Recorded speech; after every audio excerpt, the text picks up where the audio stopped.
السلام علیکم ورحمۃ اللہ۔ بسم اللہ الرحمن الرحیم۔ محترم ناظرین گرامی، کہا جاتا ہے کہ کسی بادشاہ کا گزر اپنی سلطنت کے ایک ایسے علاقے سے ہوا جہاں کے لوگ سیدھا نہر سے ہی پانی لے کر پیتے تھے۔ بادشاہ نے حکم دیا کہ عوام الناس کی سہولت کے لیے یہاں ایک گھڑا بھر کر رکھ دیا جائے تو زیادہ بہتر رہے گا اور ہر چھوٹا بڑا سہولت کے ساتھ پانی پی سکے گا۔ بادشاہ یہ کہتے ہوئے اپنی باقی کے سفر پر آگے کی طرف بڑھ گیا۔ شاہی حکم پر ایک گھڑا خرید کر نہر کے کنارے رکھا جانے لگا تو ایک اہلکار نے مشورہ دیا، یہ گھڑا عوامی دولت سے خرید کر شاہی حکم پر یہاں نصب کیا جا رہا ہے، ضروری ہے کہ اس کی حفاظت کا بندوبست کیا جائے اور ایک سنتری کو چوکیداری کے لیے مقرر کیا جائے۔ سنتری کی مقرری کا حکم ملنے پر یہ قباحت بھی سامنے آئی کہ گھڑا بھرنے کے لیے کسی ماشکی کا ہونا بھی ضروری ہے اور ہفتے کے 7 دن صرف ایک ماشکی یا ایک سنتری کو نہیں پابند کیا جا سکتا۔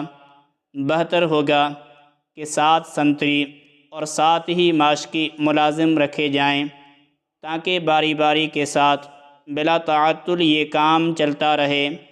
ایک اور محنتی اہلکار نے رائے دی کہ نہر سے گھڑا بھرا ہوا اٹھا کر لانا نہ تو ماشکی کا کام بنتا ہے نہ ہی سنتری کا۔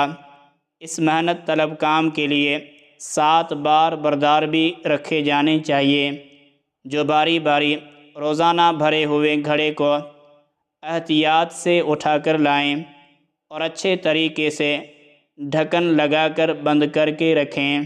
ایک اور دور اندیش مصاحب نے مشورہ دیا کہ اتنے لوگوں کو رکھ کر کام کو منظم طریقے سے چلانے کے لیے ان سب اہلکاروں کا حساب و کتاب اور تنخواہوں کا نظام چلانے کے لیے منشی محاسب رکھنے ضروری ہوں گے۔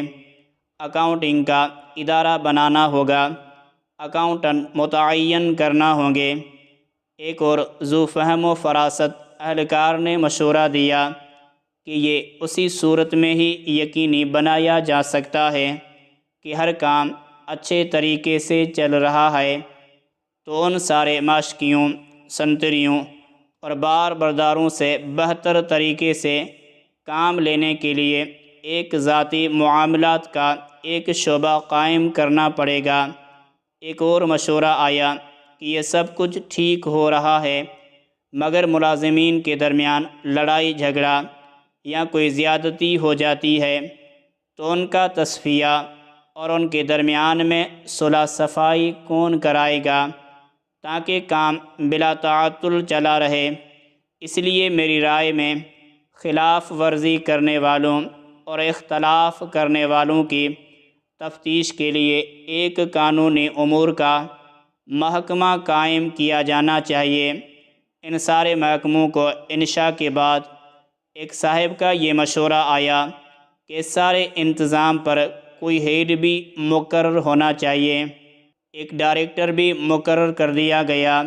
سال کے بعد حسب روایت بادشاہ کا اپنی رعایا کے دورے کے دوران اس مقام سے گزر ہوا تو اس نے دیکھا کہ نہر کے کنارے کئی گنا رقبے پر ایک عظیم الشان عمارت کا وجود آ چکا ہے جس پر لگی ہوئی روشنیاں دور سے نظر آتی ہیں اور عمارت کا دبدبہ آنکھوں کو خیرہ کرتا ہے۔ عمارت کی پیشانی پر نمایاں کر کے وزارت انتظامی امور برائے گھڑا کا بورڈ لگا ہوا ہے۔ بادشاہ اپنے مصاحبین کے ساتھ اندر داخل ہوا تو ایک علیحدہ ہی جہان پایا۔ عمارت میں کئی کمرے، میٹنگ روم اور دفاتر قائم تھے۔ ایک بڑے سے دفتر میں آرامی کرسی پر عظیم الشان چوبی میز کے پیچھے سرمئی بالوں والا ایک پروقار معزز شخص بیٹھا ہوا تھا جس کے سامنے تختی پر اس کے القابات پروفیسر، ڈاکٹر، 2 جنگوں کا فاتح، فلاں بن فلاں، ڈائریکٹر جنرل برائے معاملات، سرکاری گھڑا لکھا ہوا تھا۔ بادشاہ نے حیرت کے ساتھ اپنے وزیر سے اس عمارت کا سبب پوچھا اور ساتھ ہی اس عجیب و غریب محکمے کے بارے میں پوچھا جس کا اس نے اپنی زندگی میں کبھی نام بھی نہیں سنا تھا۔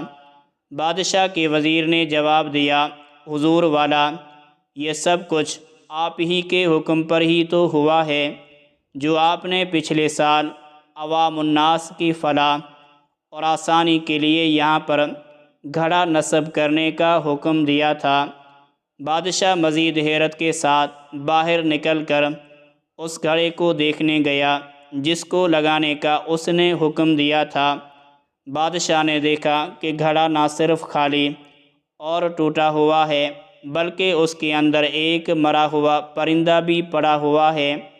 گھڑے کے اطراف میں بے شمار لوگ آرام کرتے اور سوئے ہوئے پڑے ہیں اور سامنے ایک بڑا بورڈ لگا ہوا ہے، گھڑے کی مرمت اور بحالی کے لیے اپنے عطیات جمع کرائیں من جانب وزارت انتظامی امور برائے گھڑا۔